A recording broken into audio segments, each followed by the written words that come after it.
Hello guys, मैं आपका भाई दोस्त educator of economics love Kaushik स्वागत करता हूं आपका संपूर्ण बैच में। क्या हाल चाल है बच्चों? जल्दी से अपनी हाजिरी लगा दो। जय हिंद जय सिया लिखकर लाइव चैट कमेंट सेक्शन में। Very good afternoon everyone. कैसे हो बच्चों? ठीक ठाक हो? बढ़िया हो? भाई साहब, अगर छोटे मोटे इश्यू से गुजर रहे हो तो आज अपना दिमाग फ्रेश कर लो, क्योंकि नई यूनिट स्टार्ट होने वाली है। चैप्टर नंबर 2 में लेक्चर नंबर 12 आपके सामने है। न्यू यूनिट, सप्लाई की यूनिट आज हम स्टार्ट करेंगे। ओके, तो बहुत सारे कॉन्सेप्ट के साथ तुम्हारे अगर गिले शिकवे भी हैं तो उसको अभी साइड में रखो, क्योंकि मैंने आप लोगों के लिए यूनिट 3 के नोट्स भी अपलोड करा दिए हैं। नोट्स राज्य आप ढंग से अपनी कॉपी के अंदर लिख लेना, क्योंकि वो नोट्स तब नोट्स माने जाएंगे जब आप उन नोट्स को अपनी कॉपी के अंदर लिख लोगे। और कल वाली क्लास सुबह 8 बजे लूंगा। कितने बजे? सुबह 8 बजे। अनुराग सर की मैथ्स वाली क्लास वो 1 बजे करा दी है, मेरी क्लास सुबह 8 बजे होगी। ओके, ठीक है जी। अरे उदित जान, हेयर बैंड निकालना नहीं भूला भाई, लगाई रखा है। आज लव कौशिक नहीं पढ़ा रहा आपको, आज हेट कौशिक पढ़ा रहा है। ठीक है, ये मयंक ने बोल दिया सर डाउट चेक करो। अबे पढ़ाने तो देता हूं, कह रहा डाउट चेक करो। चल भाई डाउट चेक। हाय ये मेरे को बहुत अच्छा लगता है, पढ़ाने से पहले ही डाउट आया। ठीक है, चल भाई मयंक की बात पे डाउट चेक किया जाएगा। ठीक है उस्ताद जी, ले भाई ले। मयंक शर्मा का डाउट है, सर मैं तो डर गया आपकी एंट्री से। कहां है धड़ धड़ धड़। क्या करवा के मानेगा उस्ताद? इसलिए मैं कभी कभी डाउट चेक करने से डरता हूं। ठीक है, क्या लिख रहे हो उसके अंदर यार?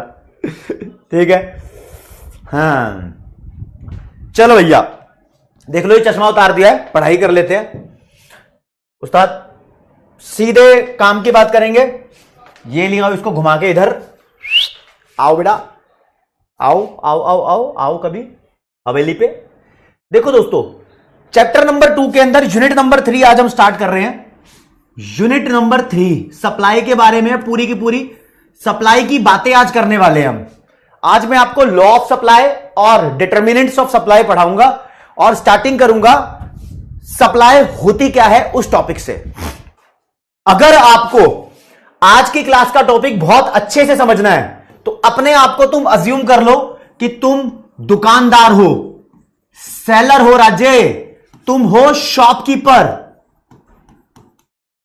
अपने आप को शॉपकीपर मान लो, सेलर मान लो, और या फिर आप अपने आप को मान सकते हो प्रोड्यूसर। इससे पहले जो 2 यूनिट पढ़ी थी आपने, यूनिट 1 और यूनिट 2, ये 2 units consumer point of view से थी। आप उसको समझते समझते ये मानकर चल रहे थे कि पढ़ने वाला बच्चा है, कंज्यूमर है तो आसानी से समझ में आएगी। कंज्यूमर करता है डिमांड, लेकिन जो दुकान वाला बंदा होता है वो करता है सप्लाई। तो अपने आप को अब तुम मान के चलो कि तुम एक सेलर हो, सेलर माल बेचने वाले हो। समझ रहे हो? फैजान कह रहा है लाइव चैट नहीं चल रहा, और लाइव चैट में ही लिख रहा है ना? ये सही है। ठीक है, ले भाई ये बच्चे ने बोला है हेयरबैंड उतार दे। हेयरबैंड उतार दूं तो कैसा लगेगा?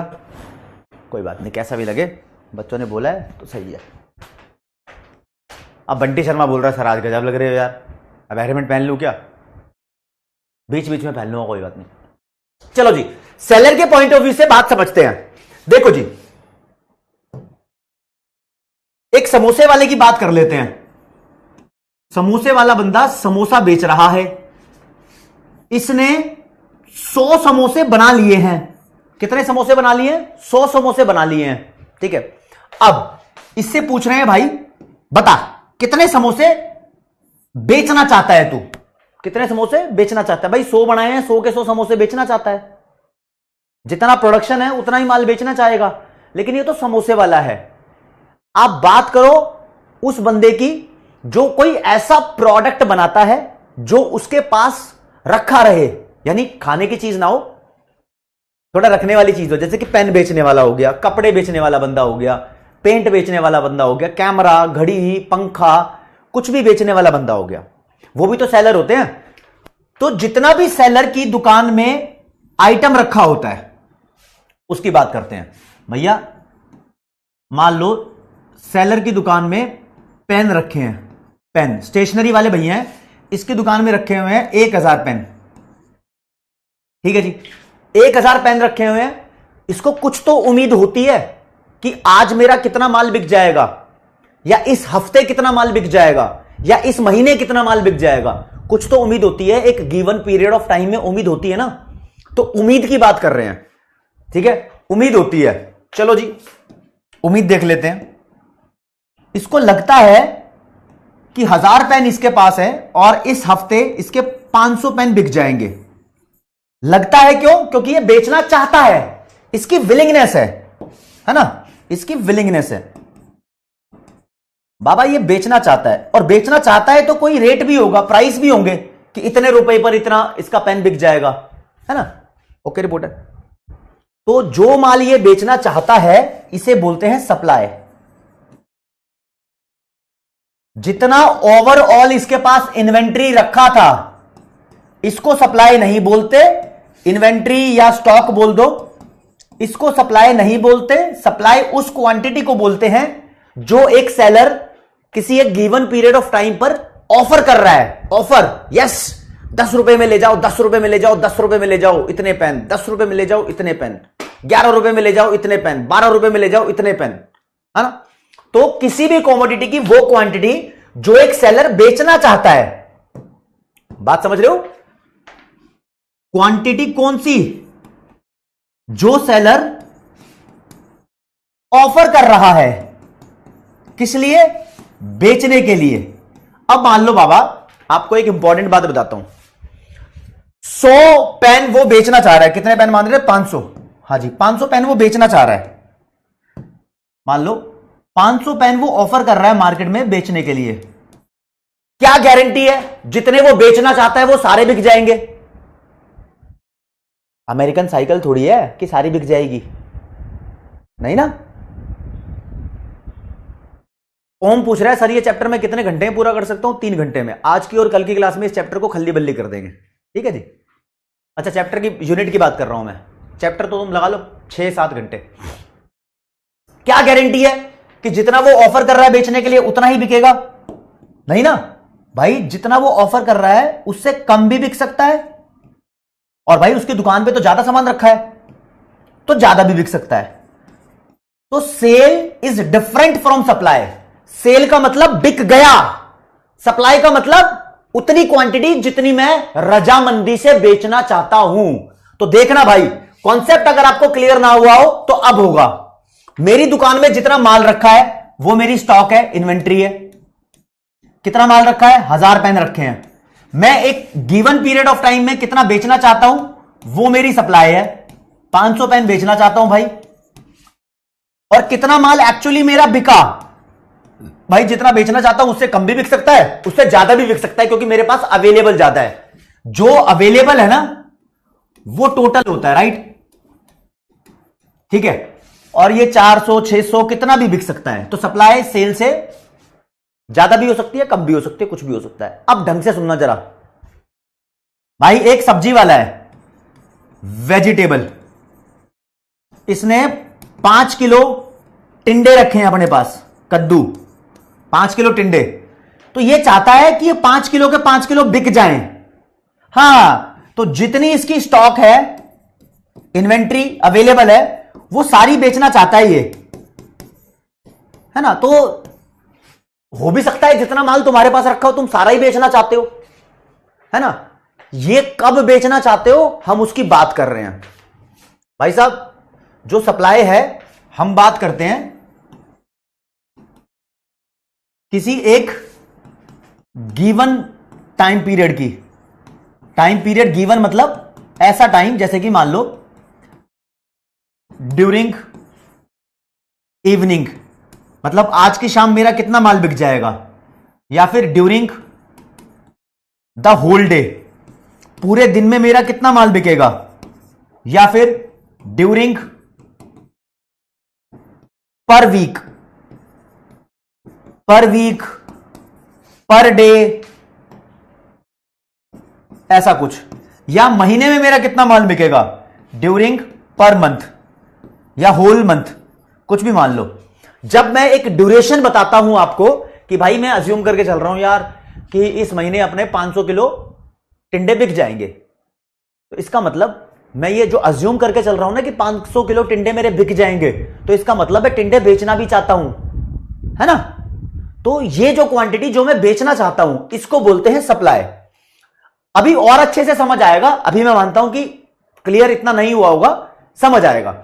और दोस्तों जिसकी डेफिनेशन के लास्ट में ये लगना शुरू हो जाता है during a period of time या पर वीक, पर मंथ, उन सब चीजों को बोलते हैं कि ये फ्लो कॉन्सेप्ट है।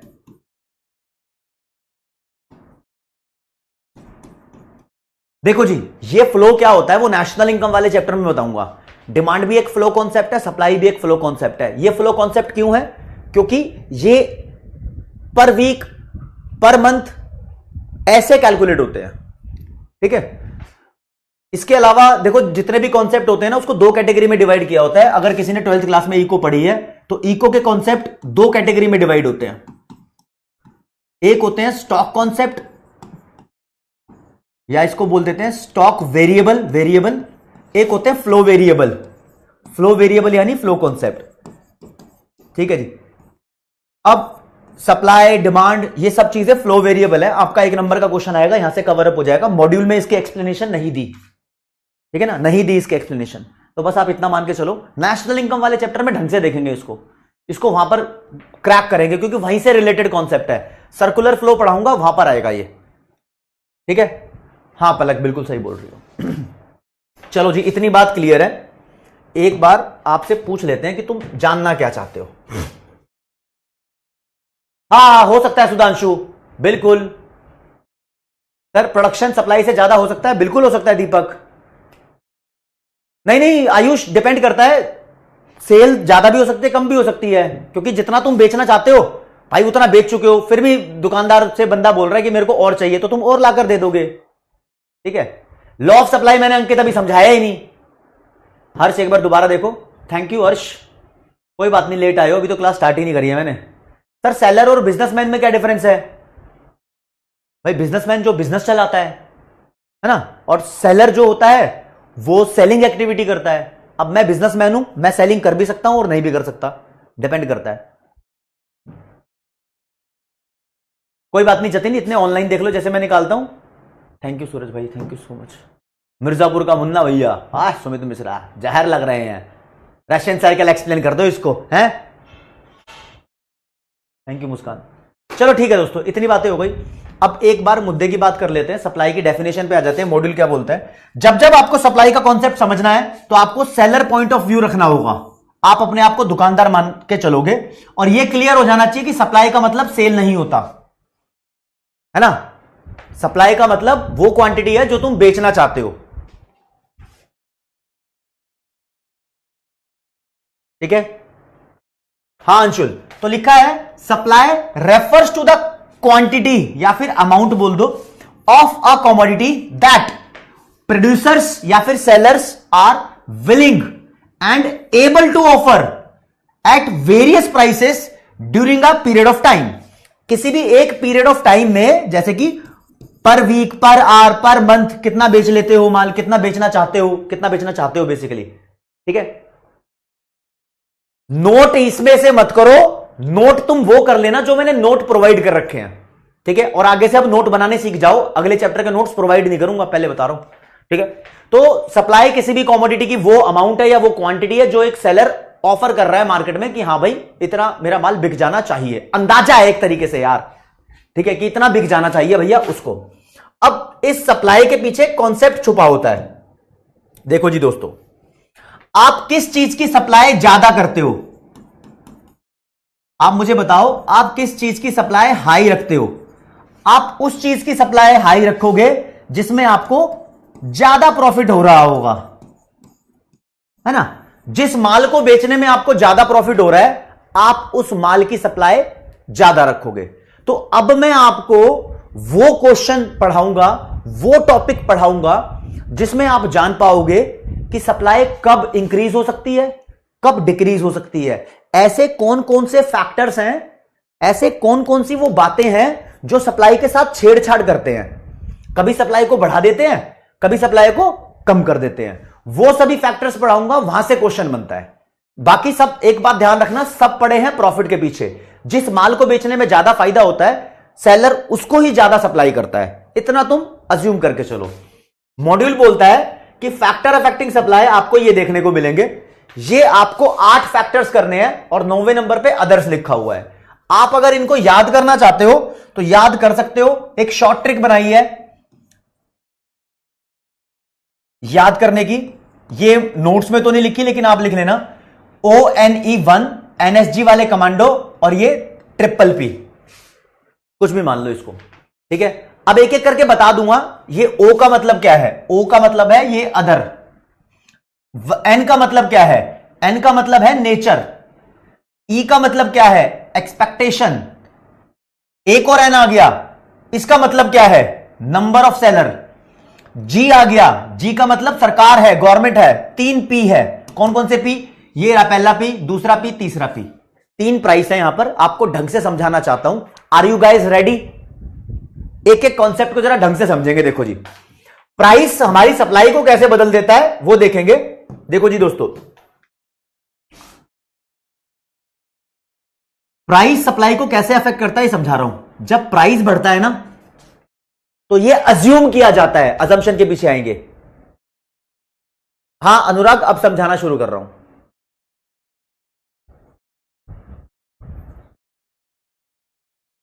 अब सुनो जरा मेरी बात। अच्छा, एक बच्चे ने इसका वो बना दिया, कहता है सर मैं इसको ऐसे याद कर लूंगा, 1 NSG, एक NSG पागल पाकिस्तान को परेशान कर देता है। अकेला एक NSG पागल पाकिस्तान को परेशान कर देता है।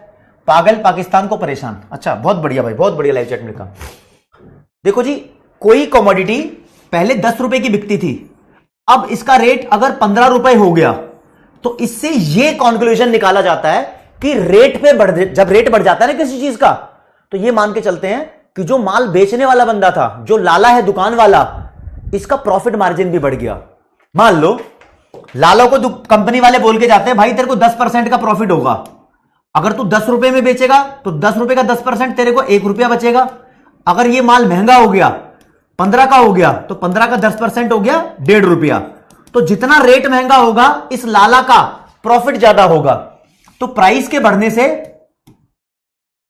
सामान बेचने वाले का प्रॉफिट बढ़ता है।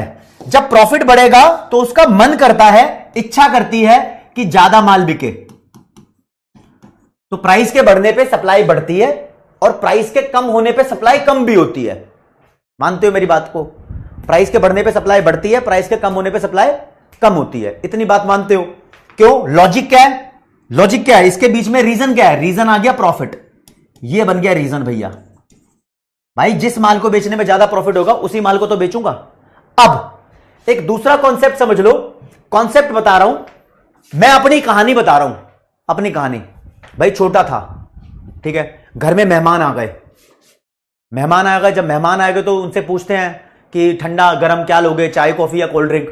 पापा ने पूछा मेहमानों से, तो उन्होंने बताया कोल्ड ड्रिंक ले लेंगे भाई। पापा ने बोला जा बेटा जा, लाला की दुकान से कोका कोला लिया। मैं लाला की दुकान से कोका कोला को लेने गया। कोका कोला मतलब गुड एक्स, कुछ भी मान लो।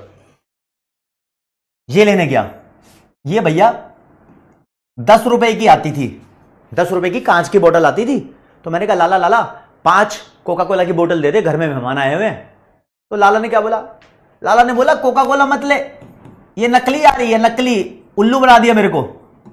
मैंने कहा क्या हो? कह रहा नकली आ रही है भाई, बेकार माल है। मैंने कहा फिर क्या लूं? लाला ने बोला तू गुड एक्स मत ले, तू ले पेप्सी, यानी गुड बाय। मैंने बोला क्यों? कह रहा है इसको ले, ये माल असली है, बहुत प्योर देसी घी का माल है। मैंने कहा है क्या बात कर रहा है भाई? लाला ने बोला ये ले ले, तो मैंने बोला चल ठीक है भाई तू पेप्सी दे दे। लेकिन मेरे को पता चला, मैंने लाला से 5 पेप्सी ले गया, पेप्सी का रेट बढ़ चुका था, ये 12 रुपए की हो गई थी। तो फिर ठीक है भैया, मैं घर ले गया पेप्सी। तो मैंने पापा को बोला, मैंने पापा जी कोका कोला है नकली आ रही थी, लाला ने बोला है, और पेप्सी आ रही थी असली, तो लाला ने बोला पेप्सी ले जा, तो मैं पेप्सी लेके चला गया। उस दिन मेरे पापा ने मुझे इकोनॉमिक्स पढ़ाई, पहला चैप्टर इकोनॉमिक्स का मुझे तीसरी क्लास में मिल गया था। पापा ने बोला बेटा देख, ऐसा कुछ नहीं है कि कोका कोला नकली आ रही है, लाला बना रहा है उल्लू। मैंने बोला क्यों? क्योंकि लाला यहां पर गेम खेल गया तेरे साथ। मैंने बोला क्या? पापा ने बोला बेटा कोई भी दुकानदार हो, अगर वो दो प्रोडक्ट बेच रहा है, गुड एक्स और गुड वाई, कोई भी दो प्रोडक्ट बेच रहा है या दो से ज्यादा बेच रहा है, तो जिसका प्राइस ज्यादा हो जाएगा, पेप्सी है ना मान लो, वाई, ये महंगा हो गया, तो इसको बेचने में लाला का प्रॉफिट भी बढ़ जाएगा। वो जानबूझकर इसको बेचने पे फोकस करेगा, इसकी सप्लाई बढ़ाएगा, और वो चाहेगा कि कोका कोला लोग कम खरीदे। तो मुझे ये सीख मिली कि भैया किसी कॉमोडिटी की सप्लाई को अफेक्ट करने के लिए कई बार ऐसा भी हो जाता है। तो फिर मैंने क्या बोला, क्या हुआ पापा? पापा ने बोला तेरे को सीख मिलनी चाहिए यहां से कि जिसका प्राइस बढ़ा है उसकी सप्लाई बढ़ेगी, और जिसका प्राइस नहीं बढ़ा, भाई ये 10 की है ना और ये 12 की हो गई, जिसका प्राइस नहीं बढ़ा उसकी सप्लाई कम हो जाएगी, सप्लाई ऑफ गुड एक्स कम हो गई। अच्छा, फिर मेरा क्वेश्चन आया, पापा पापा पापा बोले सुन रहा हूं ना, मैं बहरा नहीं हूं मैंने हाँ आप सुन लो। मैंने बोला पापा पापा इसका मतलब ये कि किसी और का प्राइस किसी और की सप्लाई को बदल सकता है क्या? पापा ने बोला अबे बहरा हो गया क्या, यही तो समझा रहा हूं। मैंने कहा अच्छा अच्छा अच्छा अच्छा ठीक है ठीक है। तो पापा की इकोनॉमिक्स मुझे समझ में आई। पापा कहने लगे भैया देखो, जैसे अभी आपने ये देखा है फैक्टर अफेक्टिंग सप्लाई यानी डिटर्मिनेंट्स ऑफ सप्लाई में कि प्राइस ऑफ द कॉमोडिटी जब इंक्रीज हो जाता है तो सप्लाई भी इंक्रीज हो जाती है, और वाइस वर्सा भी। क्यों? क्योंकि इसके बीच में कौन आता है? प्रॉफिट। तो प्राइस और सप्लाई के अंदर पॉजिटिव रिलेशन होता है। वैसे ही किसी अदर गुड का प्राइस, समझ रहे हो, यहां लिखा है प्राइस ऑफ रिलेटेड गुड या अदर गुड।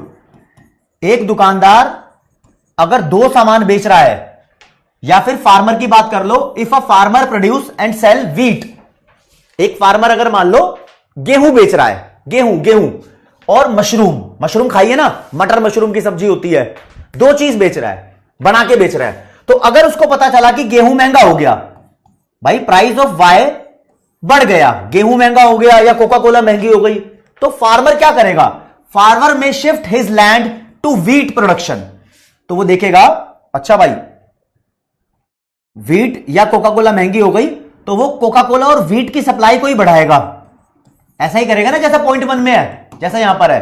तो इसकी वजह से वो मशरूम से अवे चला जाएगा, दूर चला जाएगा, तो मशरूम की सप्लाई डिक्रीज हो जाएगी। तो यहां पर सप्लाई ऑफ मशरूम डिक्रीज हो जाएगी। राइट। ओके रिपोर्ट है। बात समझ में आई? बात समझ में आई या नहीं आई? बताओ जी, यस और नो लाइव चैट में लिख दो। 2 पॉइंट पढ़ाए हैं मैंने आपको, 2 पॉइंट पढ़ाए हैं, यस और नो लिख दो भाई। समझ में आया या नहीं आया? फिर मैं आगे बढ़ूंगा।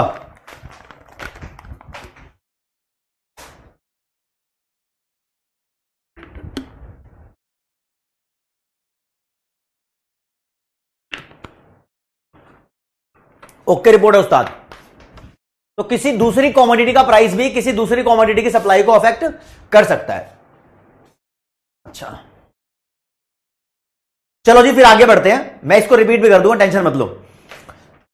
तीसरा, जब तुम कोई गुड को प्रोड्यूस करते हो तो कुछ फैक्टर ऑफ प्रोडक्शन यूज करते हो। फैक्टर ऑफ प्रोडक्शन जैसे कि लैंड, लेबर, कैपिटल, एंटरप्रेन्योर, ये सब यूज करते हो भैया। ठीक है, कैपिटल में ही होता है कि रॉ मटेरियल भी यूज करते हो। मान लो इनको मैं बोल देता हूं इनपुट। राइट। अब इसकी कहानी सुनो। अब समोसे के ऊपर आ जाते हैं। समोसे के ऊपर देखो जी, एक दुकानदार समोसा बेचता है, वो समोसा 8 रुपए का बना लेता है, यानी इनपुट की कॉस्ट उसकी 8 रुपए की होती है। इन सब चीजों पे भाई लैंड का रेंट देना है, लेबर की सैलरी देनी है, रॉ मटेरियल परचेज करना है, आलू खरीदने हैं, मसाला खरीदना है, मैदा खरीदनी है, है ना, खुद की भी प्रॉफिट निकालना है। तो 8 रुपए की उसकी कॉस्ट आ गई। वो इस समोसे को मार्केट में 12 रुपए का बेचना चाहता है, तो कितने का प्रॉफिट कमा रहा है भाई? वो प्रॉफिट कमा रहा है 4 रुपए का। ठीक है जी। लेकिन दोस्त, किसी वजह से जो इनपुट की कॉस्ट है ना, जो इनपुट का प्राइस है वो महंगा हो जाता है। मान लो आलू महंगे हो गए, तो समोसा अब वो 9 रुपए का बना रहा है और मार्केट में बेच रहा है 12 का। हम ये अज्यूम करके चलते हैं कि प्राइस तो कांस्टेंट है। तो आपको यहां पर ये दिखाई दिया कि इसका प्रॉफिट जो पहले 4 था वो अब 3 हो गया। प्रॉफिट का लेवल कम हो गया ना। तो प्रॉफिट का लेवल कम क्यों हुआ? क्योंकि इनपुट का प्राइस बढ़ गया। तो मैं कुल मिला के ये बात कहना चाहता हूं आपसे, अगर ये मैंने लिखा प्राइस ऑफ इनपुट, अगर ये बढ़ जाता है, प्राइस ऑफ इनपुट बढ़ने से जैसे कि 8 से 9 का हो गया, तो लाला की, समोसे वाले की प्रोडक्शन कॉस्ट बढ़ गई, है ना, 8 से 9 का बना रहा है। प्रोडक्शन कॉस्ट बढ़ने से उसका प्रॉफिट कम हो गया, प्रॉफिट मार्जिन कम हो गया। तो भाई प्रॉफिट कम हो गया तो वो सप्लाई भी कम करेगा। सारी गेम प्रॉफिट की है, सब प्रॉफिट के पीछे पड़े हैं। सॉर्टेड है या नहीं है? ठीक है। तो मैं यूं कहना चाहता हूं, अगर फैक्टर ऑफ प्रोडक्शन यानी इनपुट का प्राइस बढ़ जाता है तो सप्लाई कम हो जाती है। यही समझाना चाहता था। ये थर्ड पॉइंट के अंदर मैंने समझा रखा है आपको। ठीक है जी। देखो जी, prices of factor of production बहुत प्यार से लिखे हुए हैं, छोटे छोटे लिखे हुए हैं, आप जरा ध्यान देना। गुलाबी रंग ले लूंगा यहां पर। कहता है rise in price of factors of production. अगर फैक्टर ऑफ प्रोडक्शन का प्राइस राइज हो जाएगा तो इससे इंक्रीज हो जाएगी कॉस्ट ऑफ प्रोडक्शन, है ना, और प्रॉफिट हमारा डिक्रीज हो जाएगा। डिक्रीज हो गया तो हम सप्लाई को भी डिक्रीज कर देंगे, और इसका उल्टा भी पॉसिबल है, एंड वाइसा वर्सा। एंड वाइसा वर्सा, वाइसा वर्सा का मतलब होता है उल्टा भी पॉसिबल है। देखो जी, फैक्टर अफेक्टिंग सप्लाई के अगर किसी बच्चे को पॉइंट समझ ना आए हो तो आप समझ लो, मैंने आपको 3 पॉइंट पढ़ाए हैं। 3 पॉइंट पढ़ाए हैं भैया। बच्चों के डाउट देखो पहले, समझ आए या नहीं आए। हाँ, कढ़ाई पनीर कोई बात नहीं, वो रिलेटेड हो या ना हो कोई फर्क नहीं पड़ता। अच्छा अच्छा अमन वर्मा भाई, ठीक है ठीक है, जो अभी तक समझाया था ना वो सब आपको क्लियर कर देता हूं, डोंट वरी। ठीक है ना, मैं समझ गया कि ओवरऑल सर मैं तो डर गया आपके। अच्छा भाई, ठीक है। ये 3 ही पॉइंट पढ़ाए हैं, ये तीनों मैं दोबारा आपको रिपीट भी कर देता हूं, मजा भी आ जाएगा आपको कि हाँ जी क्लैरिटी हो गई। यही तुम पूछ रहे हो ना, कुछ भी बच्चा यही पूछ रहा है। तो अब ध्यान दो जरा। देखो जी, 3 पॉइंट पढ़ाए हैं, तीनों ध्यान में रखो। पहला भी प्राइस है, दूसरा भी प्राइस है, तीसरा भी प्राइस है। पहला पॉइंट पढ़ाया था मैंने प्राइस ऑफ ऑन गुड, यानी जो सामान बेच रहे हैं उसका ही प्राइस। ये प्राइस बढ़ता है तो प्रॉफिट बढ़ेगा, सप्लाई बढ़ जाएगी। प्राइस कम होता है तो सप्लाई कम हो जाएगी। अब आ जाओ जी दूसरे पे। ये प्राइस है अदर गुड का। अदर गुड मतलब अगर एक दुकानदार 2 आइटम बेच रहा हो, चाहे वो सब्स्टिट्यूट हो या ना हो फर्क नहीं पड़ता, रिलेटेड हो या ना हो फर्क नहीं पड़ता, ठीक है ना, सब्स्टिट्यूट हो कॉम्प्लीमेंट्री कोई फर्क नहीं पड़ता, वो तो माल 2 बेच रहा है ना। ठीक है, वो कहता है कि मान लो एक का प्राइस बढ़ गया, वाई का प्राइस बढ़ गया, तो मैं इसकी सप्लाई बढ़ाऊंगा और दूसरे की सप्लाई को मैं कंपैरेटिवली कम कर दूंगा। अगर ये सस्ता हो गया, मान लो कोक सस्ती हो गई, तो लाला बोलना शुरू कर देगा कोक नकली आ रही है, वो पेप्सी बेचेगा फिर। शाना है ना लाला। तो देखो, प्राइस और सप्लाई में पॉजिटिव रिलेशन होता है, लेकिन किसी और के प्राइस और किसी और की सप्लाई में नेगेटिव रिलेशन होता है। ये 2 अलग अलग पॉइंट है। ठीक है जी, ये मैंने पॉइंट नंबर 1 पढ़ाया, ये पॉइंट नंबर 2 पढ़ाया। ठीक है, थर्ड पे आ जाओ। ये है जी किसका प्राइस? ये इनपुट का प्राइस है, factor of production, raw material का प्राइस मान लो। अगर दोस्तों इनपुट का प्राइस बढ़ जाता है तो प्रोडक्शन कॉस्ट बढ़ गई, है ना, सेलर को, प्रोड्यूसर को यहां पर कम प्रॉफिट होगा। कम प्रॉफिट होगा तो वो सप्लाई कम कर देगा जो भी सामान है। अगर इनपुट कॉस्ट कम हो गई, अबे बनाने वाले के लिए तो मजा है ना, कॉस्ट कम हो जाए तो उसको ज्यादा प्रॉफिट होगा। तो इनपुट कॉस्ट कम हो गई तो वो प्रॉफिट ज्यादा कमाएगा, सप्लाई बढ़ा देगा। तो यहां पर भी इनपुट के प्राइस और सप्लाई में नेगेटिव रिलेशन हुआ, एक बढ़ता है तो दूसरा कम, है ना। खुद के प्राइस और खुद की सप्लाई में पॉजिटिव है, और बाकी दोनों ये जो प्राइस बचे हुए हैं उसमें नेगेटिव रिलेशन है। ठीक है ना, ये तीनों प्राइस ही थे भैया, ये भी प्राइस है, ये भी प्राइस है, ये भी प्राइस है, लेकिन किसी और के खुद का प्राइस तो यही वाला है। 3 पॉइंट मैं आपको करा चुका हूं, ये क्लियर भी हो गया होगा, दिल्ली सरकार ने बोल दिया क्लियर सर। ठीक है, अब मैं आपको बताना चाहूंगा दोस्तों कि एक बिजनेस जो टेक्नोलॉजी यूज करता है, टेक्नोलॉजी प्रोडक्शन करने के लिए, वो टेक्नोलॉजी भी एक हो सकती है बढ़िया। बढ़िया टेक्नोलॉजी मतलब जबरदस्त है, एफिशिएंट है। एफिशिएंट का मतलब ऐसी टेक्नोलॉजी है जो कॉस्ट सेविंग है, यानी तुम्हारा कम खर्चा कराती है। अब कार देखो, एक बहुत पुरानी कार है जो 1 लीटर पेट्रोल में 10 किलोमीटर चलती है। 1 लीटर पेट्रोल में कितनी चलती है? 10 किलोमीटर।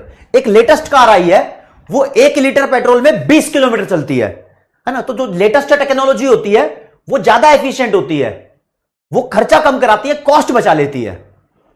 अब यार, जो लेटेस्ट टेक्नोलॉजी की मशीन होती है वो कम इलेक्ट्रिसिटी खर्च करवाती है, राइट। तो जो नई टेक्नोलॉजी है एफिशिएंट है, कॉस्ट सेविंग है, ये आपके खर्चे कम कराएगी, आपका प्रॉफिट बढ़वा देगी। तो अगर आप कोई मस्त टेक्नोलॉजी यूज कर रहे हो तो आप सप्लाई बढ़ाओगे, आप दे दनादन प्रोडक्शन करते रहोगे। लेकिन राज्य, अगर आप कोई ओल्ड, पुरानी, घटिया, इनएफिशिएंट टेक्नोलॉजी यूज कर रहे हो, ऐसी टेक्नोलॉजी जिसमें ज्यादा खर्चा आता रहता है, आपका प्रिमिटिव है, तो यार यहां पर आपके खर्चे बढ़ जाएंगे। बार बार इसको रिपेयर कराते रहोगे मशीन को ही, और यहां पर फिर आपकी सप्लाई कम हो जाएगी। तो मैं बोलता हूं टेक्नोलॉजी अच्छी तो सप्लाई अच्छी, टेक्नोलॉजी बढ़िया सप्लाई ज्यादा, टेक्नोलॉजी बेकार सप्लाई बेकार, टेक्नोलॉजी घटिया सप्लाई गिर जाएगी। तो एफिशिएंट टेक्नोलॉजी ज्यादा supply, inefficient technology come supply. This is the concept. Sorted है? ओके है, चलो जी। तो चौथा पॉइंट था स्टेट ऑफ टेक्नोलॉजी, यानी टेक्नोलॉजी की सिचुएशन कैसी है, स्टेट कैसी है। तो हम बोलेंगे अगर तुम एडवांस टेक्नोलॉजी यूज करते हो, मतलब कॉस्ट सेविंग टेक्नोलॉजी यूज करते हो, तो वो तुम्हारे खर्चे कम करवाएगी, सप्लाई बढ़ेगी, एंड वाइस वर्सा। भैया एडवांस टेक्नोलॉजी यूज कर रहे हो, इनोवेशन वगैरह पे बढ़िया, ठीक है जी। अगला पॉइंट मैं आपको कराऊंगा गवर्नमेंट की पॉलिसी। भाई साहब, जो हम माल बनाते हैं, जो हम माल बनाते हैं उसका सरकार की पॉलिसी से भी लेन देन है, ठीक है। अगर तुम कोई साइकिल बेच रहे हो और सरकार ने बोल दिया साइकिल बेचना बैन है इंडिया में, तो धंधा पिट गया। अगर आपकी साइकिल पर सरकार ने ज्यादा टैक्स लगा दिया तो भी धंधा पिट सकता है। सरकार सब्सिडीज थोड़ी देगी आपकी साइकिल पे। चलो अंडरस्टैंड करते हैं। गवर्नमेंट के पास दोस्तों 3 रूल होते हैं। पहला, सरकार अगर टैक्स बढ़ा देगी ना तो बेचने वाले को लगेगा कि हाँ यार टैक्स पे करना पड़ रहा है, तो उसके खर्चे बढ़ जाएंगे, मतलब कॉस्ट बढ़ जाएगी, प्रॉफिट कम हो जाएगा, तो वो सप्लाई कम कर पाएगा, है ना। लेकिन राज्य सरकार के पास दूसरा हथियार है सब्सिडीज। सरकार सब्सिडीज भी दे सकती है। सब्सिडीज का मतलब होता है पैसों की हेल्प। आप कोई सैनिटाइजर बेच रहे हो, कोविड के लिए मास्क बेच रहे हो, कोई अच्छी चीज बेच रहे हो, तो सरकार बोलेगी तू बढ़िया काम कर रहा भाई, तू सब्सिडीज ले ले। तो यार इससे तुम्हारे खर्चे कम हो जाते हैं, क्योंकि कुछ खर्चे तो सरकार ने ही तुम्हें दे दिए, तो तुम्हारा प्रॉफिट पहले से ज्यादा होता है। और बोलते हो मोजा ही मोजा। जब तुम मोजा ही मोजा बोलते हो तो सप्लाई बढ़ जाती है। तो सब्सिडीज का सप्लाई के साथ पॉजिटिव रिलेशन है, टैक्स का सप्लाई के साथ नेगेटिव रिलेशन है। इसके बाद सरकार के पास एक हथियार है जिसे बोलते हैं बैन। बैन कर देती है सरकार, समझ रहे हो। तो जो भी माल है सरकार वैसे क्या करती है, कई बार लिमिट डिसाइड कर देती है। जैसे हम इंपोर्ट करा रहे होते हैं विदेशों से माल, सरकार उसमें लिमिट लगा देगी, लिमिट को बोलते हैं कोटा। ऐसा भी कर देती है गवर्नमेंट की, ट्रिक है, गवर्नमेंट की पॉलिसी है। देखो जी, तो गवर्नमेंट के पास 3 हथियार हैं। पहला है टैक्स, टैक्स इंक्रीज होगा, सप्लाई डिक्रीज हो जाएगी, नेगेटिव रिलेशन। दूसरा सब्सिडी, सब्सिडी इंक्रीज होगी, सप्लाई भी इंक्रीज हो जाएगी, पॉजिटिव रिलेशन। तीसरा है रेस्ट्रिक्शन, सरकार अपने हिसाब से रेस्ट्रिक्शन लगाएगी। कभी लगा देती है आधी रेस्ट्रिक्शन, यानी आधा माल आ सकता है, 2 बोतल ही लेकर आ सकते हो तुम गोवा से दिल्ली में, या फिर कंप्लीट बैन कर सकती है, ठीक है। तो इसको बोलते हैं इंपोर्ट कोटा। इंपोर्ट कोटा मतलब, इंपोर्ट का मतलब होता है परचेज करना फॉरेन कंट्री से, कोटा का मतलब होता है लिमिट। ये गवर्नमेंट की रेस्ट्रिक्शन का एक एग्जांपल है, मॉड्यूल में दिया हुआ है। सरकार राशनिंग भी कर सकती है। राशनिंग का मतलब होता है जैसे राशन बांटते हैं ना, तो सरकार इनपुट्स की राशनिंग कर सकती है। इससे प्रोडक्शन फॉल हो जाता है और सप्लाई डिक्रीज हो जाती है। मतलब राशनिंग करने से कैसे हो जाएगा? अबे सरकार राशनिंग अपने हिसाब से बोलेगी कम बांटेंगे लोगों को, ठीक है। तो भैया अब बच्चे ने बोल दिया सर डाउट देख लो प्लीज, देख ले नोट्स भाई, लक्ष्य बड़े बनाए दे रहा हूं भाई, उसको कॉपी कर लेना,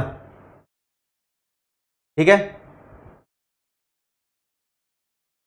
हाँ दिनेश, ये वाली गेम आएगी अगली क्लास में, डिमांड सप्लाई दोनों को भिड़ा देंगे, आपको क्लैरिटी हो जाएगी, ठीक है जी। अगला पॉइंट दिया हुआ है नंबर ऑफ सेलर, मार्केट में कितने दुकानदार हैं, नेचर ऑफ कंपटीशन, कैसा कंपटीशन है, और साइज ऑफ इंडस्ट्री। तो आप इन सबको क्लब करके समझो। देखो जी, नंबर ऑफ सेलर की बात कर रहा हूं, जितने ज्यादा दुकानदार होंगे सप्लाई भी उतनी ज्यादा होगी। 2 दुकानदार मान लो 200 किलो आलू बेच रहे हैं, तो 3 दुकानदार 200 से ज्यादा ही बेचेंगे। तो नंबर ऑफ सेलर अगर बढ़ जाएंगे, राइज हो जाएंगे, तो कंपटीशन भी बढ़ेगा और सप्लाई भी ज्यादा हो जाएगी। हो जाएगी नहीं हो जाएगी? हो जाएगी ना। तो कंपटीशन की भी अगर मैं बात कर लूं, ये इसमें ही घुसा दिया पॉइंट, जितने ज्यादा सेलर उतना ज्यादा कंपटीशन, उतनी ज्यादा सप्लाई। लेकिन अब ध्यान रखना, अगर कंपटीशन कम है ना, जैसे कि मान लो मोनोपोली है किसी चीज की, मोनोपोली का मतलब एक ही दुकानदार है बेचने वाला, तो कंपैरेटिवली वो कम सामान रखेगा दुकान पे। क्यों? क्योंकि उसको पता है खत्म हो जाएगा फिर रखेंगे हम सामान, क्योंकि हमारा तो कोई कंपटीशन में है ही नहीं, लड़ना झगड़ना तो है ही नहीं, हमारे अलावा कहां से माल लेके जाएगा वो। तो कम क्वांटिटी रखते हैं, वो बिक जाता है, फिर दूसरा रखते हैं, फिर बिक जाता है, फिर नई क्वांटिटी लेकर आते हैं, राइट। साइज ऑफ इंडस्ट्री का मतलब मार्केट का साइज है, जितना बड़ा साइज होगा मार्केट का, मतलब वही वाली बात हो गई, जितने ज्यादा सेलर है उतनी बड़ी इंडस्ट्री है, तो जितनी बड़ी इंडस्ट्री उतनी ज्यादा क्या? सप्लाई। अगला पॉइंट है एक्सपेक्टेशंस। एक्सपेक्टेशंस का मतलब राजे उम्मीद। देखो जी, उम्मीद कैसे, उम्मीद के बारे में बात करो। अगर आप आज एक्सपेक्ट करते हो, एक्सपेक्ट करने का मतलब होता है एंटीसिपेट करना। एंटीसिपेट और एक्सपेक्ट करना एक ही बात है। अगर आप आज आइडिया लगाते हो, अंदाजा लगाते हो कि फ्यूचर प्राइस बढ़ जाएगा, भाई तुम जो माल बेच रहे हो, मान लो आलू महंगे हो जाएंगे कल, तो तुम आज आलू की सप्लाई कम कर दोगे। जो करंट सप्लाई ऑफ आलू है ना, तुम रोक दोगे, कहेंगे भाई आज नहीं बेच रहे, कल ही बेचेंगे, कल रेट बढ़ेगा यार कल बेच लेंगे। जब रेट बढ़ेगा, जब तुम्हें ज्यादा प्रॉफिट होगा ना। ऐसा शेयर मार्केट में बहुत होता है। अगर लगता है कि हाँ भाई कल मेरी कंपनी के शेयर बढ़ जाएंगे, तो मैं आज नहीं बेचूंगा, कल ही देखूंगा, ऐसा, ठीक है। तो ये एंटीसिपेट करना होता है, बहुत ईजी पॉइंट है। तो लिखा है an increase in anticipated future price. अगर आइडिया लगाया हुआ फ्यूचर का प्राइस लगता है कि आपको बढ़ जाएगा, तो रिड्यूस कर देता है ये करंट की सप्लाई टुडे, यानी आज करंट की सप्लाई, ठीक है। कल प्राइस बढ़ेगा तो आज की सप्लाई कम हो जाएगी, नेगेटिव रिलेशन हो गया, ठीक है जी। 8वां पॉइंट है, लास्ट पॉइंट जो है अदर फैक्टर्स। देखना जरा, अदर फैक्टर्स में और जो बचे हुए हैं वो फैक्टर्स आ जाएंगे, जैसे कि सरकार की पॉलिसी।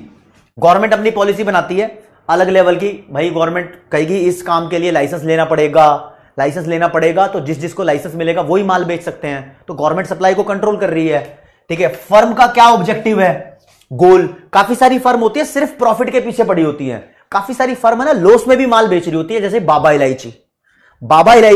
आपको पता है वो 1 रुपए की एक बाबा इलायची आती है, लेकिन उसकी कॉस्ट उससे ज्यादा है, वो लॉस में बेच रही है। क्यों? क्योंकि वो बाबा इलायची बेचकर अपना ब्रांड बिल्ड करना चाहती है, लोगों के घर तक घुसकर फेमस होना चाहती है। उसके बाद फिर वो अपने दूसरे प्रोडक्ट जो भी बेचती है वो महंगे में बेच लेती है।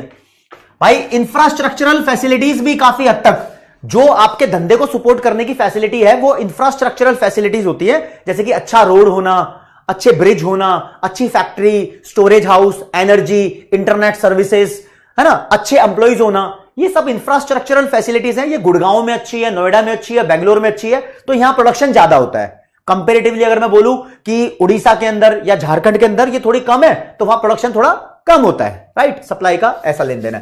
कभी कभी नेचुरल फैक्टर्स हैं, कहीं पर डिजास्टर आ गई, आंधी तूफान, सुनामी, बाढ़, सूखा, अर्थक्वेक, ये सब आ जाता है, तो भाई ये नेचुरल फैक्टर्स हैं, जैसे कि वेदर में चेंज, फ्लड, अर्थक्वेक, इसकी वजह से सप्लाई गिर जाती है, बर्बाद हो जाती है, सब खत्म हो जाता है, कुछ नहीं बचता। कुछ मैन मेड फैक्टर्स भी हैं, हमारी द्वारा लगाई गई आग भी है, इंसान भी कई बारी जलती हुई आग में घी डाल देते हैं, तो वॉर कर दोगे तो सब तबाह हो जाएगा, यूक्रेन में सप्लाई कम हो गई। लेबर अगर स्ट्राइक पे बैठ गई, धरने पे, अगर तुमसे लेबर नाराज है, वो धरने पे बैठ गई, तो वो तो कहेगी ना हम नहीं बनाएंगे माल, हमारी सैलरी बढ़ाओ भाई, नहीं बनाएंगे। या किसी ने दंगे करवा दिए, कम्युनल राइट्स, ये तो इंसानों की वजह से होता है यार, ठीक है। हाँ भाई विक्की कुमार, मैं शेयर मार्केट नहीं खेलता, मैं शेयर मार्केट में इन्वेस्ट करता हूं, खेलने वाली क्या बात कर दी, ठीक है।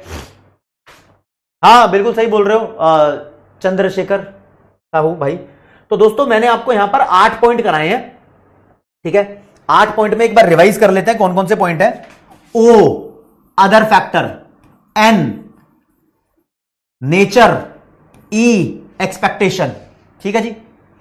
आ जाओ जी, 1 हो गया। फिर एक एनएसजी कमांडो, एनएसजी कमांडो, ठीक है जी।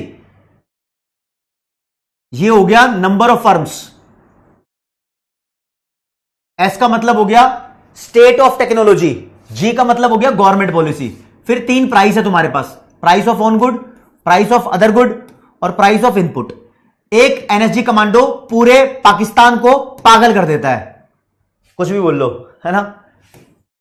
चलो जी, ये एक तरीका है, आप इसे याद कर सकते हो इन सभी फैक्टर्स को, थोड़ा सा है। तो इसके बेसिस पे अगर आपसे मैं एक क्वेश्चन पूछना चाहूं तो क्या मैं पूछ सकता हूं, एक लप्पू सा ही क्वेश्चन पूछ लूं यार, बता दो जरा ये सप्लाई क्या है, स्टॉक है या फ्लो है। 45 सेकंड दूंगा ताकि सब बच्चे इसका सही आंसर दे दें। सही आंसर दे दो भाई, गलत कोई नहीं देगा। हाँ भाई अंशुल गोयल, पटना आ रहा हूं।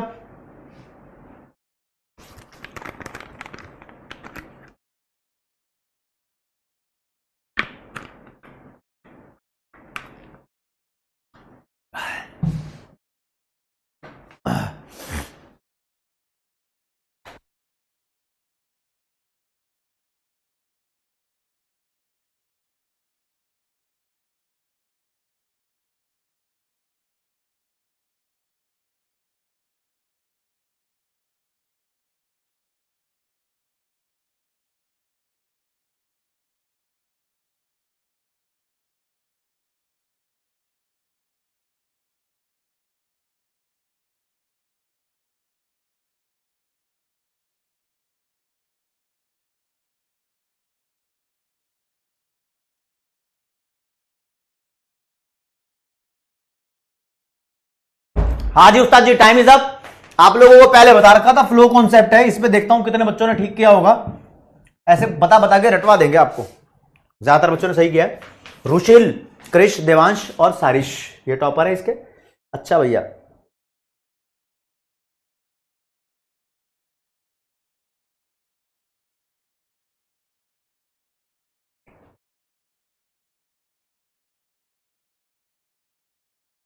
आ जाओ जी, आगे बढ़ते हैं। तो आपको इतना तो पता चल गया कि प्राइस के बढ़ने से सप्लाई बढ़ती है, प्राइस के कम होने से सप्लाई कम होती है। पहला पहला फैक्टर सिर्फ इसकी बात कर रहा हूं। अगर मैं 1 एनएसजी में इन सभी फैक्टर्स को कांस्टेंट रखूं, यानी इनकी बात ना करूं, 3 प्राइस होते हैं ना, सिर्फ प्राइस की बात कर रहा हूं, 3 पी थे, 1 पी हटा दिया, इन सबको अगर मैं कांस्टेंट रखूं तो मैं वो वाली लैंग्वेज यूज कर सकता हूं। कांस्टेंट रखने का मतलब होता है सेटरिस पैरिबस, ग्रीक लैंग्वेज में, राइट। अगर मैं इन सभी फैक्टर्स की बात ना करूं, अकेले फैक्टर की बात करूं, तो प्राइस के बढ़ने से सप्लाई बढ़ती है, प्राइस के कम होने से सप्लाई कम होती है। इस जनरल फैक्ट को बोलते हैं लॉ ऑफ सप्लाई। इस जनरल सी बात को, टुच्ची सी बात को बोलते हैं law of supply. That's it, law of supply Ustad. Law of supply की स्टेटमेंट है जो आपके सामने पेश की जाती है, लो जी लिखी हुई है। कहता है, पेन का कलर पतला कर लेते हैं। हाँ, कहता है अदर थिंग्स रिमेनिंग कांस्टेंट, मतलब अदर फैक्टर्स को अगर मैं कांस्टेंट रखूं, यानी सेटरिस पैरिबस, तो जैसे जैसे प्राइस राइज होगा, the quantity of a good produced and offered for sale will increase. जो गुड प्रोड्यूस कर रहे हैं और ऑफर कर रहे हैं सेल के लिए, वो इंक्रीज होगी, एंड वाइस वर्सा। यानी प्राइस बढ़ेगा, सप्लाई बढ़ेगी, प्राइस कम होगा, सप्लाई कम होगी। This is called the law of supply. Law of supply की स्टेटमेंट है ये। सॉर्टेड है भाई, ओके रिपोर्ट है। अच्छा, लॉ ऑफ सप्लाई के बारे में एक बात लिखी हुई है, कहते हैं जो सप्लाई का बिहेवियर होता है इसमें टाइम को हमें ध्यान रखना होता है।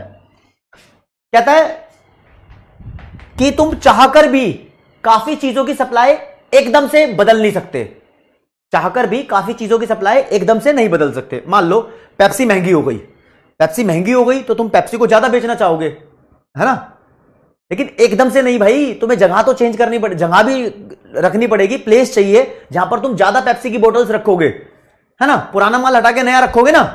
तो ऐसा बोलते हैं कि शॉर्ट रन में बहुत सारी एडजस्टमेंट करनी पड़ती है, तो not easy to increase supply, बहुत आसानी से तुम सप्लाई नहीं बढ़ा सकते। लॉन्ग रन में ध्यान रखोगे भैया पेप्सी का प्राइस बढ़ गया है, ये कोक फैंटा लिम्का मंगाना बंद करो, सिर्फ पेप्सी बेचेंगे, राइट। तो लॉन्ग रन के अंदर तुम एडजस्टमेंट कर लोगे तो it is easy to response the change in price, price के चेंज को तुम आसानी से रेस्पॉन्ड कर सकते हो, यानी सप्लाई बढ़ाना बहुत आसान है। बस आपको दो फैक्ट यहां पर याद रखने हैं, एकदम से यानी शॉर्ट रन में आप सप्लाई को बहुत जल्दी चेंज नहीं कर सकते, हां लंबे टाइम में लॉन्ग रन में तुम एडजस्टमेंट कर सकते हो, सप्लाई पे आसानी से चेंज ला सकते हो, ठीक है जी। चलो जी आगे आपको बताता हूं, लॉ ऑफ सप्लाई ही चल रहा है, लॉ ऑफ सप्लाई के बारे में देखो जी।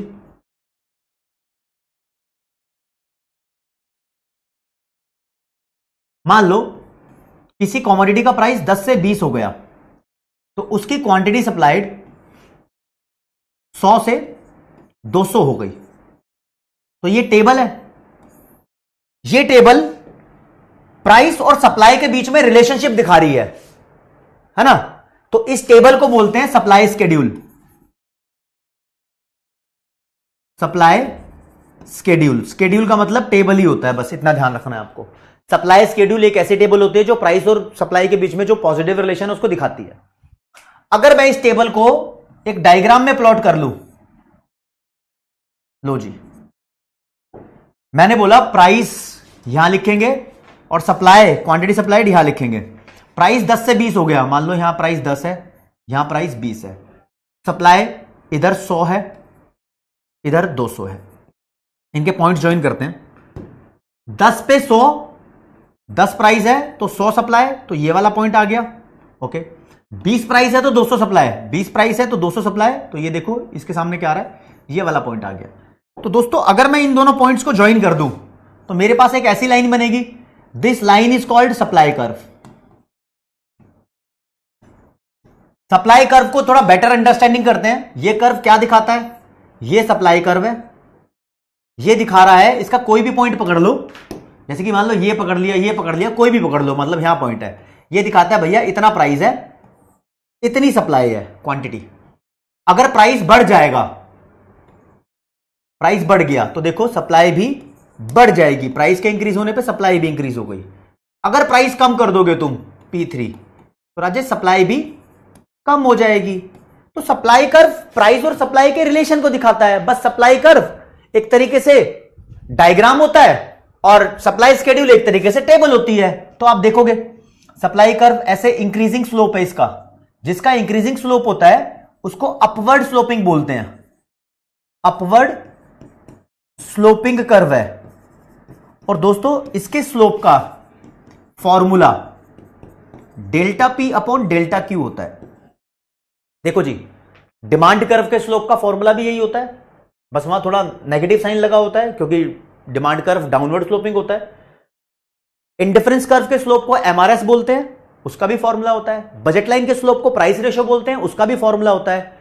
और तो ऐसे सप्लाई कर्व है, उसका भी स्लोप है, उसका फॉर्मूला है delta P upon delta Q. हाँ, इसके स्लोप का कोई नाम नहीं है, जैसे एमआरएस एमआरई होता है, हाँ ठीक है। नहीं भाई रिधि अपोजिट नहीं था, डिमांड कर्व के स्लोप का भी ऐसा ही फॉर्मूला था, ठीक है जी। ये सिंपल सिंपल सी बातें मुझे बतानी थी, लेकिन आप एक बात मुझे बताओ, लॉ ऑफ सप्लाई आप समझ गए हो दोस्त। अगर मैं बात करूं लेबर के बारे में, लेबर मतलब आप समझ के चलो एक वर्कर के बारे में। वर्कर क्या करता है, वर्कर कर रहा होता है वर्क, कर रहा होता है ना। तो कहते हैं जितनी ज्यादा सैलरी मिलती है, वेज मिलती है, उतनी ज्यादा लेबर सप्लाई बढ़ जाती है ना। मान लो भाई एक बंदे को 1 घंटे के 1000 रुपए मिल रहे हैं, तो वो कह रहा है हाँ भाई मैं 8 घंटे काम करने के लिए तैयार हूं। दुकानदार ने बोला भाई तेरे को हर घंटे के 2,000 रुपए दूंगा, तू 12 घंटे काम करेगा? वो कहता हाँ कर लूंगा। वो कहता है अब तेरे को 5,000 रुपए दूंगा हर घंटे के, क्या तू 24 घंटे काम कर लेगा? वो कहता है घंटा? ये पॉसिबल है? चाहे तुम्हें कोई 10 करोड़ रुपए दे दे, 24 घंटे काम तो हो ही नहीं सकता भाई। खाना पीना रेस्ट करना हमारी बॉडी की रिक्वायरमेंट है ना। तो देखो लेबर के केस में सप्लाई का थोड़ा डिफरेंट एस्पेक्ट हो जाता है। लेबर एक बहुत बड़ा एक्सेप्शन है। तो कहते हैं लेबर की सप्लाई की अगर बात करें तो ये थोड़ी डिफरेंट होती है। तो यहां पर एक बहुत इंपॉर्टेंट मॉड्यूल से लाया हूं। कहता है जो ये लॉ ऑफ सप्लाई है ये करेक्ट होता है बहुत बड़े केसेस में। ज्यादातर ये ठीक है, प्राइस के बढ़ने पे सप्लाई बढ़ती है, प्राइस के बढ़ने पे सप्लाई बढ़ती है। लेकिन इसका एक एक्सेप्शन भी है। एक्सेप्शन क्या? कहता है if we take the supply of labour at very high wage, अगर हम लेबर की सप्लाई को देखें बहुत ज्यादा प्राइस पर, मतलब बहुत ज्यादा वेज पर, बहुत ज्यादा सैलरी पर, हाँ तो बंदा ज्यादा काम करने के लिए तैयार होगा। लेकिन दोस्तों एक टाइम ऐसा आएगा कि वी में find that the supply of labour has decreased instead of increasing. वो इंक्रीज नहीं होगी, वो डिक्रीज हो जाएगी भाई। तुम कुछ दिनों तक 24 में से 20 घंटे काम कर लोगे, 1 दिन 2 दिन 3 दिन, है ना, चाहे तुम्हें फिर तो कोई करोड़ रुपया दे दे, काम रिड्यूस हो जाएगा भाई, ठीक है ना। तो देयरफॉर या दस the behaviour of supply depends upon the phenomena considered and the degree of possible adjustment in the supply. कहता है जो सप्लाई का बिहेवियर है उसको भी हमें थोड़ा देखना पड़ता है कि कितनी सप्लाई एडजस्ट हो सकती है ना। सोम दास बोल रहा है इसके पीछे का रीजन क्या है कि हम 24 घंटे काम क्यों नहीं कर सकते? अरे भाई है इसके पीछे साइकोलॉजिकल रीजन, फिजियोलॉजिकल रीजन, सारे रीजन है इसके पीछे। हम पूरा 24 घंटे काम कर ही नहीं पाएंगे ना यार, कोई कितना ही पैसा दे ले। हाँ तबस्सुम बिल्कुल सही बोल रही हो, पूरे जनरल बातें हैं, ये बेसिक बातें हैं। देखो मान लो कि तुम्हें साइकिल चलाने में मजा आता है, चाहे वो रशियन हो या अमेरिकन हो, मजा आता है। अब कोई बोलेगा तुम्हें कि 24 घंटे साइकिल चलाओ, इज इट पॉसिबल? नहीं ना।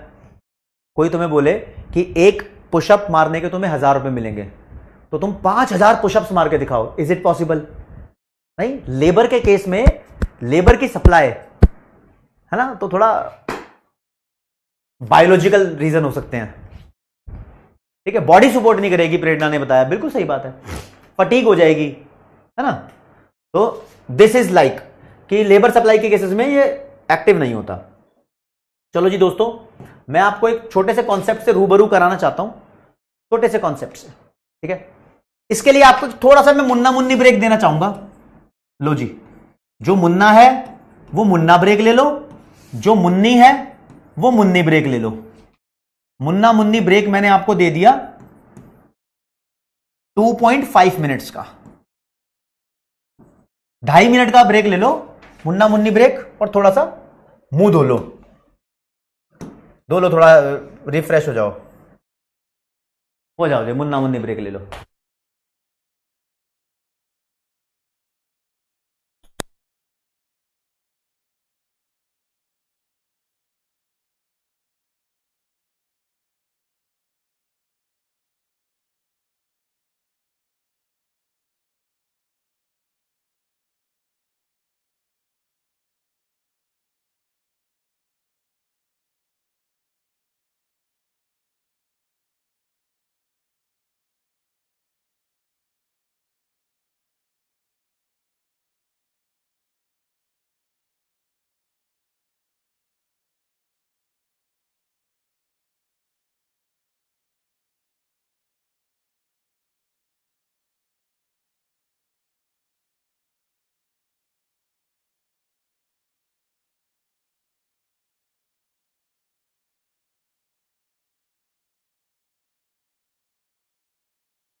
वाह टाइम लिमिट करो सो गई भाई, क्या हो गया है? आ जाओ जी, कोई बात नहीं कोई बात नहीं। देखो जी उस्ताद,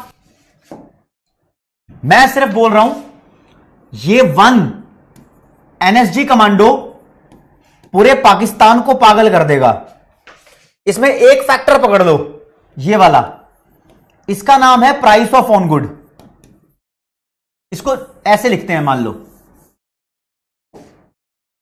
ये प्राइस ऑफ इनपुट है, ये प्राइस ऑफ अदर गुड है ना, ये प्राइस ऑफ ऑन गुड है, ये लास्ट वाले को पकड़ लो, ठीक है। सिर्फ इसको, इन सबको मान के चलो कांस्टेंट, दे आर कांस्टेंट, यानी सेटेरिस पेरिबस। सिर्फ इसकी बात करते हैं, क्या बोलता है ये, प्राइस बढ़ेगा तो सप्लाई बढ़ जाएगी, प्राइस कम होगा तो सप्लाई कम हो जाएगी। दोस्तों अगर इसकी वजह से सप्लाई बढ़ जाए ना तो उसको बोलेंगे एक्सपेंशन ऑफ सप्लाई, अगर इसकी वजह से सप्लाई कम हो जाए तो उसको बोलेंगे कॉन्ट्रैक्शन ऑफ सप्लाई।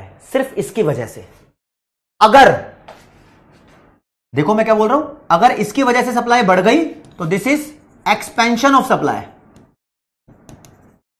अगर इसकी वजह से, किसकी, इस प्राइस की वजह से सप्लाई कम हो गई तो इसको बोलेंगे कॉन्ट्रैक्शन ऑफ सप्लाई। कॉन्ट्रैक्शन का मतलब होता है कम होना, एक्सपेंशन का मतलब होता है फैल जाना, रायते की तरह एक्सपैंड हो जाना, बढ़ जाना, ठीक है। लेकिन लेकिन लेकिन अगर इनमें से, अब इसको हटाता हूं, अगर इनमें से किसी भी वजह से, इनमें से कोई भी फैक्टर है, कोई भी फैक्टर है, किसी की भी वजह से कोई भी हो, इसको छोड़कर सप्लाई अगर बढ़ जाती है तो उसको हम बोलते हैं इंक्रीज इन सप्लाई। बस इसके लिए वर्ड इंक्रीज वाला यूज करते हैं, इसके लिए वर्ड एक्सपेंशन वाला यूज करते हैं। अगर इनकी वजह से सप्लाई कम हो जाती है तो इसके लिए हम डिक्रीज इन सप्लाई वाला वर्ड यूज करते हैं। ध्यान से समझना। देखो भैया कैसे, इधर आते हैं। अगर किसी का प्राइस 10 से 20 हो गया, उसकी सप्लाई 100 से 200 हो गई, तो क्या है वो, एक्सपेंशन ऑफ सप्लाई, क्योंकि प्राइस इंक्रीज हुआ था इसलिए सप्लाई इंक्रीज हुई है।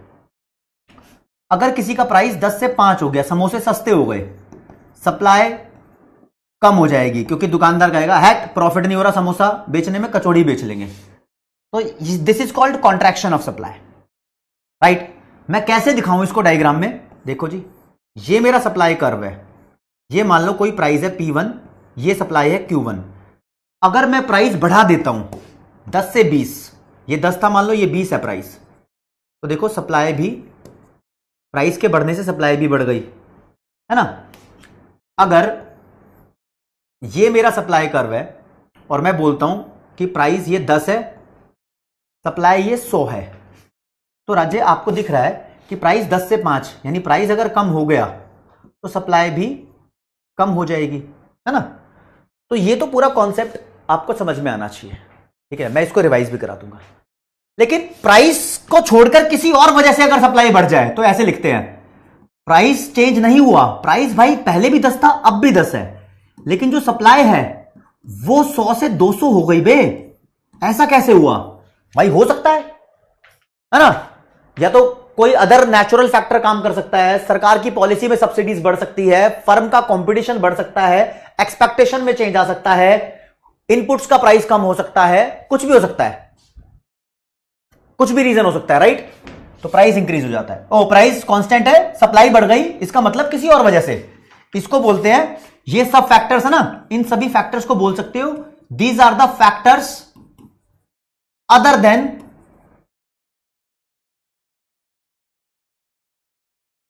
Then price of on good.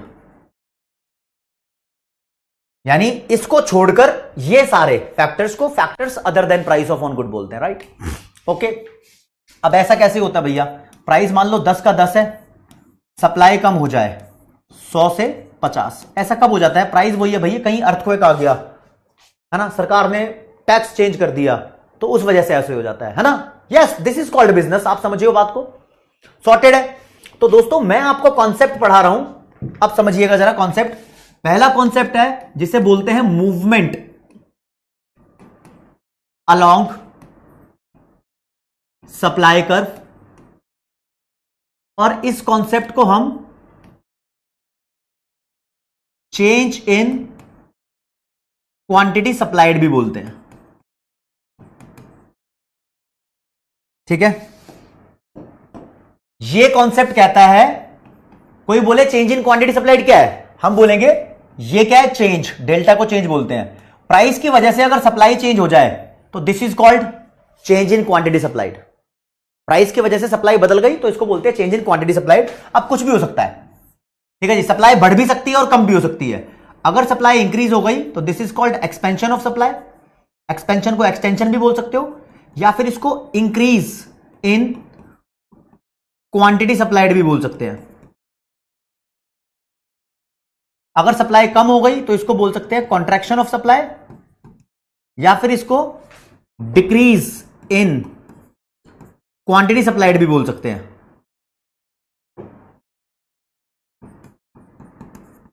समझे? ओके, इन सब का डायग्राम और टेबल मैं दोबारा बना देता हूं।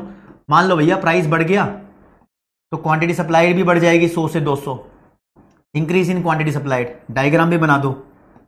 मान लो प्राइस पहले 10 था, क्वांटिटी 100 थी, प्राइस अगर 20 हो गया तो क्वांटिटी सप्लाइड भी बढ़ के 200 हो गई, एग्जांपल के तौर पे ये मान के चलो। इधर देखो, प्राइस 10 से 5 होने से सप्लाई 100 से 50 हो गई, प्राइस कम सप्लाई कम।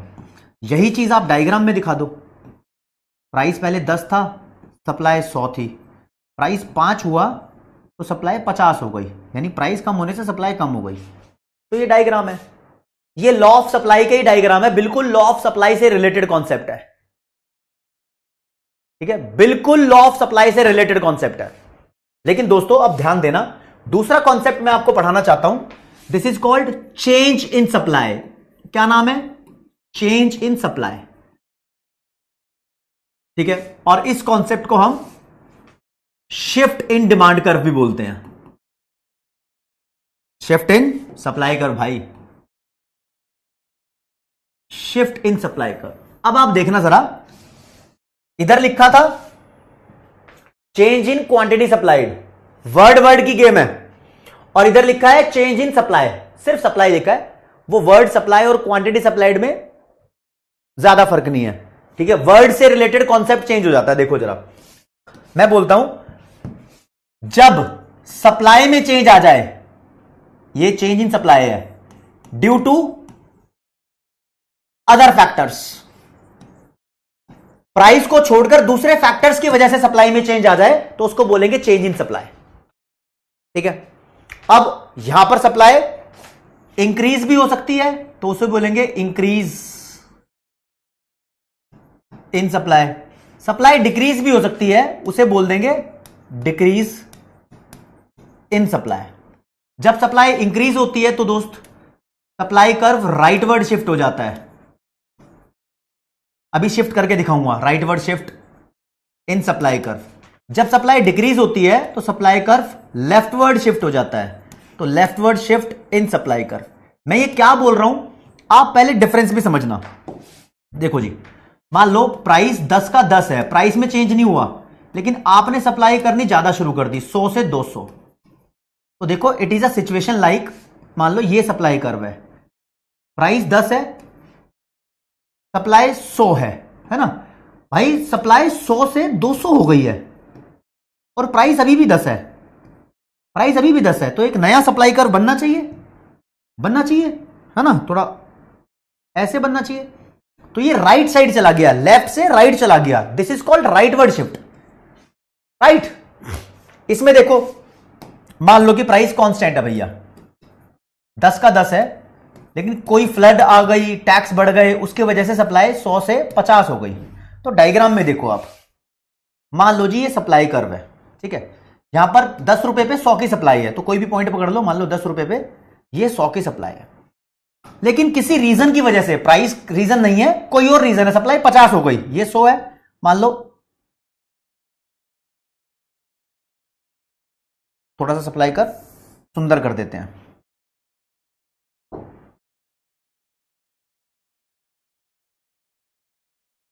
हाँ, मान लो सप्लाई 100 से 50 हो गई, 50 हो गई भैया, तो देखो देखो ना, रेट उतना ही है 10, तो इस पॉइंट को यहीं रखेंगे, इधर से ही मत ले जाना, प्राइस चेंज हो जाएगा, प्राइस चेंज नहीं हुआ तो यहां से एक सप्लाई कर्व आएगा। तो this is leftward shift in supply curve, right. तो सप्लाई कर्व शिफ्ट होता है किसी और फैक्टर की वजह से। अच्छा ऐसा क्यों भैया? सर ये किसी और फैक्टर की वजह से शिफ्ट ही क्यों हुआ? क्योंकि इसलिए, रीजन बताऊं राजे, रीजन ये है कि हम वाई एक्सिस पे प्राइस लिखते हैं, कोई दूसरा फैक्टर लिखते ही नहीं, तो यहां पर इसलिए प्राइस अप डाउन हो जाता है, कोई दूसरा फैक्टर या दिखाई देता ही नहीं। बस हमें बोलेंगे तो बोलने से पता लगेगा, हमारे बोलने से पता लगेगा कि हां यहां पर क्या बदल रहा है क्या नहीं बदल रहा। इस डायग्राम में एक्स एक्सिस और वाई एक्सिस पे हम जो दिखाते हैं वो समझना होगा, एक्स एक्सिस पे सप्लाई, वाई एक्सिस पे प्राइस, ओके। कोई दूसरा फैक्टर दिखाते ही नहीं है। तो this is the basic difference between these two. और ऊपर ऊपर की बात करो दोस्तों, अब बच्चों के थोड़े से डाउट्स देखूं मैं, बच्चे क्या पूछना चाह रहे हैं। हाँ, मनोज बोल रहे हैं भाई सर मॉड्यूल में से बता दो, ओके ओके, ये कह रहे हैं पूरी समरी दे दो। हाँ, ये प्रिंस पटेल, बिल्कुल मैंने आपके कहने पे ये बनाया था, ठीक है। कॉन्ट्रैक्शन ऑफ सप्लाई का मतलब फैजान, जब प्राइस के कम होने से सप्लाई कम हो जाए, कॉन्ट्रैक्शन का मतलब होता है सिकुड़ना, कम होना, this is contraction of supply. Thank you Nishant भाई, ठीक है। मूवमेंट अलोंग डिमांड कर्व और मूवमेंट अलोंग सप्लाई कर्व दोनों अलग अलग कॉन्सेप्ट है कृतिका, मैं दोनों एक्सप्लेन कर देता हूं, भी आपको मजा भी आ जाएगा। अच्छा बंटी शर्मा भाई, ठीक है, मैं कर देता हूं। रजत बोल रहा सर आपकी वजह से मेरा भाई डर गया, क्या आप बात कर रहे हो, ठीक है। आशुतोष झा, वो एक्सेप्शन ये था कि बहुत ज्यादा वेजेस बढ़ा दोगे आप तो उससे बहुत ज्यादा सप्लाई नहीं बढ़ सकती, इंसान की भी एक लिमिट होती है। रशियन साइकिल कुछ नहीं है भाई, ऐसे एक प्रोडक्ट हमने एज्यूम किया हुआ है, तुम जो मर्जी एज्यूम कर लो उसको वही मान लो, ठीक है। यस मयंक सिंह बिल्कुल सही बोल रहे हो। नहीं पुरवंशी कह रही है लेबर फिक्स कॉस्ट होता है ना, डिपेंड करता है भैया, लेबर भी अलग अलग तरीके के होते हैं, ठीक है। कल की क्लास की टाइमिंग लक्ष्य सुबह 8 बजे है भाई, कल सुबह 8 बजे होगी। सप्लाई माइक्रो का पार्ट क्यों है? सप्लाई तो यार कुछ भी हो सकता है, अगर इंडिविजुअल फर्म की सप्लाई या इंडिविजुअल मार्केट की सप्लाई की बात कर रहे हैं तो वो माइक्रो है, अगर देश की सप्लाई की बात कर रहे हैं चैप्टर नंबर 6 में वो मैक्रो हो जाएगा, ठीक है, ओके। देखो भाई बच्चा बोल रहा है सर एक बार ये ना अभी आपने बताया ये मूवमेंट अलोंग सप्लाई कर्व, हाँ भाई बताया है, मूवमेंट ऑन सप्लाई कर्व बोल दो, हाँ जी बताया है। क्या होता है जी ये, एक ही में समझा दूं, लो जी, मान लो कोई प्राइस है, इस पर कोई क्वांटिटी सप्लाई होती है, तो ये बोलता है अगर प्राइस बढ़ गया, P1 हो गया तो सप्लाई बढ़ जाएगी, है ना। प्राइस P से P1 हो गया तो सप्लाई Q से Q1 हो जाएगी, है ना। ये मूवमेंट क्यों बोलते हैं? क्योंकि ये पॉइंट मूव कर गया नीचे से ऊपर, तो this is called upward movement, right. अगर प्राइस कम हो जाता, मान लो P से यहां P2 हो जाता, तो सप्लाई भी कम हो जाती, प्राइस कम होने से सप्लाई कम हो जाती, तो this is called downward movement, समझ रहे हो। अपवर्ड मूवमेंट प्राइस के बढ़ने से हुआ, डाउनवर्ड मूवमेंट प्राइस के कम होने से हुआ, है ना। इतनी बात समझ में आई। लेकिन जब हमने बात की थी मूवमेंट ऑन डिमांड कर्व, वो थोड़ा सा उल्टा था राजे, ये देखो डिमांड कर्व है भी तो थोड़ा उल्टा ऐसा है ना। डिमांड कर्व, मान लो कोई प्राइस है, इस पर कोई क्वांटिटी की डिमांड हो रही है, तो हम देख रहे हैं अगर प्राइस बढ़ गया, P1 हो गया तो डिमांड कम हो जाएगी, राइट। प्राइस बढ़ने से डिमांड कम हो जाएगी, तो ये पॉइंट ऊपर चढ़ गया, तो ये upward movement on demand curve है। देख रहे हो, जब डिमांड में अपवर्ड मूवमेंट होता है तो सप्लाई कम हो जाती है, तो अपवर्ड मूवमेंट, सॉरी डिमांड कम हो जाती है ना। लेकिन जब सप्लाई कर्व में अपवर्ड मूवमेंट हो रहा है तो राजे यहां सप्लाई बढ़ रही है भाई, है ना, ओके। जब इधर तुम देखोगे और अगर तुमने मान लो बोला कि प्राइस कम हो रहा है, प्राइस कम हुआ तो डिमांड बढ़ गई Q2, तो ये पॉइंट नीचे गिर के आ गया, नीचे गिर के आ गया मतलब डाउनवर्ड मूवमेंट। दोस्त डाउनवर्ड मूवमेंट में अगर डिमांड में देखोगे तो डिमांड बढ़ चुकी है, ऐसे में डिमांड बढ़ जाती है। डाउनवर्ड मूवमेंट में डिमांड का एक्सपेंशन होता है, लेकिन इधर डाउनवर्ड मूवमेंट आया है ना, तो ये डिमांड कम हुई है भाई, कॉन्ट्रैक्शन है सप्लाई का, और यहां डाउनवर्ड मूवमेंट में सप्लाई का कॉन्ट्रैक्शन है। तो डिमांड सप्लाई के तो अलग अलग कॉन्सेप्ट है, ठीक है, तो इतना ध्यान रखना। हाँ, अब मुझे इसमें से भी एक बात ध्यान आई ना, कि मुझे ये बताना भी था आपको कि कॉन्ट्रैक्शन जो होता है वो डाउनवर्ड मूवमेंट होता है,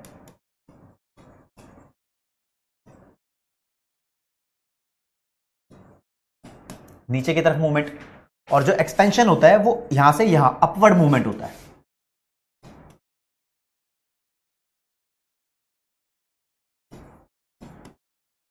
ठीक है जी। अब मैं आपसे क्वेश्चन पूछता हूं, क्विज के तौर पे क्वेश्चन पूछता हूं राजे, आप मुझे बताना, एक टेबल बनाऊंगा, तो आप मुझे बताना वो क्या है। वो इंक्रीज इन सप्लाई है, ऑप्शन बी वो एक्सपेंशन ऑफ सप्लाई है। ये किस चीज की टेबल है बताओ? प्राइस इधर लिख रहा हूं, क्वांटिटी सप्लाइड इधर लिख रहा हूं। सप्लाई तुम्हारी 100 से 200 हो गई है, प्राइस पहले भी 5 था, अब भी 5 है। बताओ जी, ये इंक्रीज इन सप्लाई है या एक्सपेंशन ऑफ सप्लाई है? 30 सेकंड का टाइम दिया है, बताओ विराज। भाई ये लो, इंक्रीज इन सप्लाई या एक्सपेंशन? अभी क्लैरिटी हो जाएगी कितना पढ़ रहे हो तुम।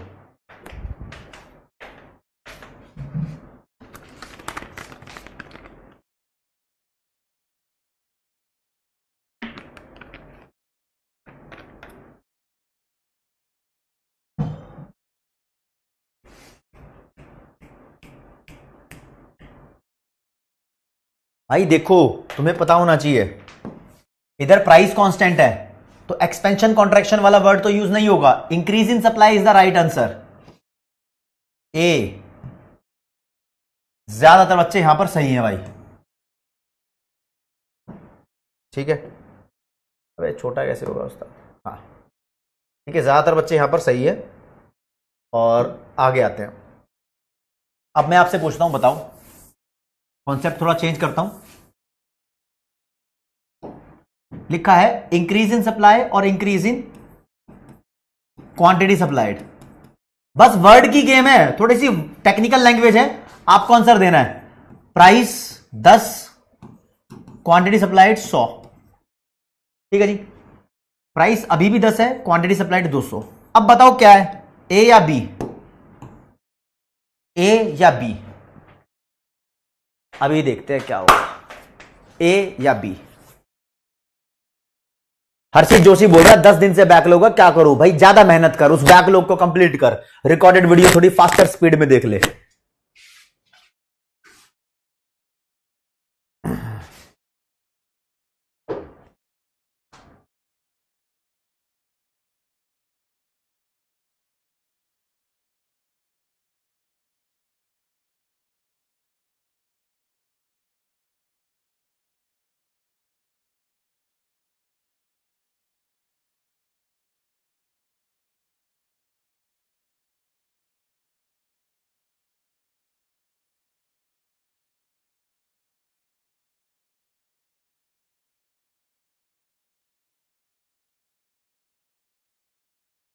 चलो भैया, अरे भैया प्राइस कांस्टेंट है, सप्लाई बढ़ गई, प्राइस कांस्टेंट है, सप्लाई बढ़ जाती है, तो इंक्रीज इन सप्लाई है, ए वाला इज द राइट आंसर। ज्यादातर बच्चे सही है, ठीक है। अब मुझे बताना जरा, प्राइस 10 से 40 हो गया, प्राइस इंक्रीज हुआ है, अब सप्लाई इंक्रीज हुई है, तो अब बताओ क्या आंसर होना चाहिए? 30 सेकेंड्स है,